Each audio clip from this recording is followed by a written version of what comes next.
Blade Seed Studios, come back at you another video. Today we are going to be doing Dark Souls Remastered 100% items guide for town of oolacile in the Abyss. You want to go ahead and rest at this bonfire and get your Estus flask because this area can be a little bit tough to get through. We're going to come up on our first item. It's a large soul of Proud Knight, and around in this area there's going to be some blowheads and some blowhead sorcerers. They can drop a couple different items like their heads and some Titanite upgrades. We're going to keep following along the path, and eventually we're going to come up on a soul of a brave warrior. There is a couple blowheads here as well.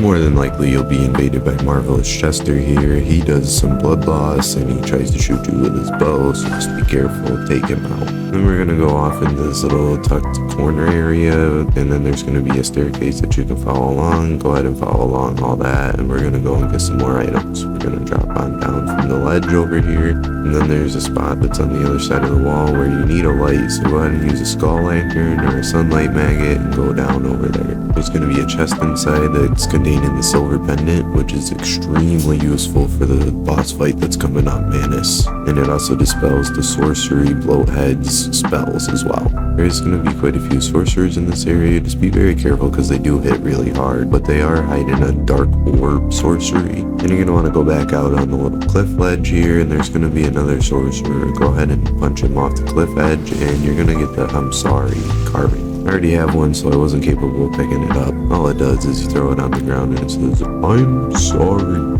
There's a couple other carvings that do it as well. And we're going to want to go running all the way back up, all the stairs and everything, and then we're going to go out onto the wooden platform and pick up a soul of Brave Warrior. I'm going to go ahead and take a little shortcut, otherwise you can normally just go right across the bridge that's up there. I'm going to go ahead and jump across, and once I'm done doing that, you can see the bridge that's up there, but I'm going to go running up to the right and go up the stairs so I can activate this mimic and kill him. I actually decided to throw a Void's Talisman at him, but he's just holding another carving. Obviously I'm not able to pick it up, but anyways, go ahead and run across this giant little pathway, and then we're gonna go across, and there's gonna be a few items stuck in here as well. The first item that we're gonna pick up in this area is literally a piece of rubbish, but hey, whatever, it's an item. And then we're gonna go down the stairs and over to the left, and then we're gonna pick up this soul of a hero that's tucked behind these little stairs that's kind of really hidden out of sight. I missed this quite a few times first couple playthroughs. We're gonna go ahead and dart directly across after picking up that soul of the hero, so we can go up the stairs, and we're gonna go all the way up to the left and to the right. There's gonna be another hidden wall where you have to use the light to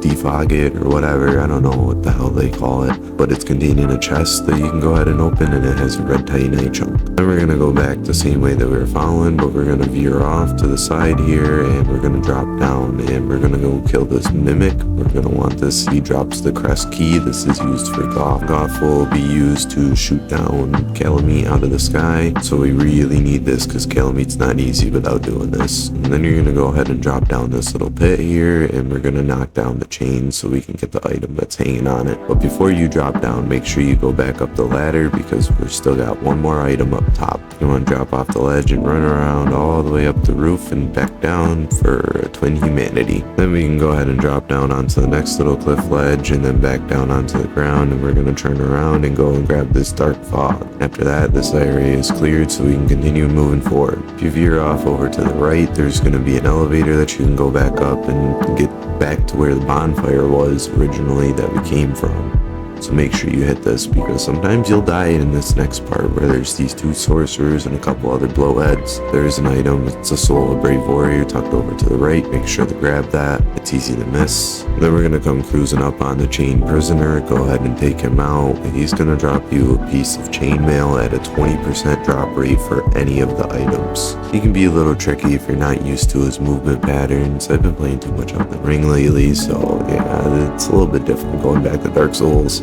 After defeating him, you're gonna go down the elevator that he was kind of like guarding in front of. There's gonna be an enemy, it's actually a blowhead that comes up on the elevator. Make sure to take him out because he'll smack you around pretty hard if you're not expecting it. And welcome to the Abyss. It's pretty dark down here, but you can still see. But if you want to use cast light or skull lantern, go ahead and do that to make it a little bit easier on yourself. Immediately when you walk out to the left, there's going to be a crystal lizard, kind of meant to be a distraction, so you go running towards this blowhead sorcerer with a bunch of little goons around him that are protecting him. He's going to be guarding Dark Bead, which is one of the best spells in this game. It does a stupid amount of damage, and it's good against literally every single boss. Like, I don't know a single boss that this doesn't do a dumb amount of damage to if you're a good sorcerer. After grabbing Dark Bead, we're gonna go waddling down the main path. Just kind of stick to the main path, don't veer off until you see this little weird area where it looks like there's a path. Go ahead and walk over it. It's gonna be like a fog wall almost. There's gonna be Alvina, the cat. Go ahead and keep following Alvina. Eventually, she's gonna meet you at a wall that's just like completely blank. Go ahead and smack it. It's an illusionary wall. And if you keep putzing along, you're gonna see some humanity sprites. Go ahead and take them out and save Sif the puppy. He's gonna go ahead and drop the cleansing shield after you clear out all the humanity, saving him. It will also unlock an alternative cutscene in the Sif boss fight if you were to do the DLC before fighting any of the other major bosses. We're gonna go ahead and grab the items before following Alvina though. You're walking all the way down to the bottom. Super long walk, truthfully. I mean, I guess it's not that long, but yeah, it feels like forever. You'll eventually see a little glowing item in the back, and it's gonna be Black Flame, which is a pretty good pyromancy in my opinion. I like using it on my giant dad build and just like poofing off a piece of Black Flame after smacking somebody with the Chaos Claymore a couple times. Did I just say Claymore? I mean, it's way hander. If we go running all the way along the paths, going back up to the top, we're gonna hit another Blowhead Sorcerer, and there's gonna be humanity that it's protecting. I want to talk about the humanity sprites that are in this area. They will drop you humanity and twin humanities, which is pretty nice. So if you need to farm up some humanity, this is the place to do it. We're gonna continue down the path that you can just keep following because it's so simple and straightforward through this area. There's gonna be a twin humanity hiding underneath this little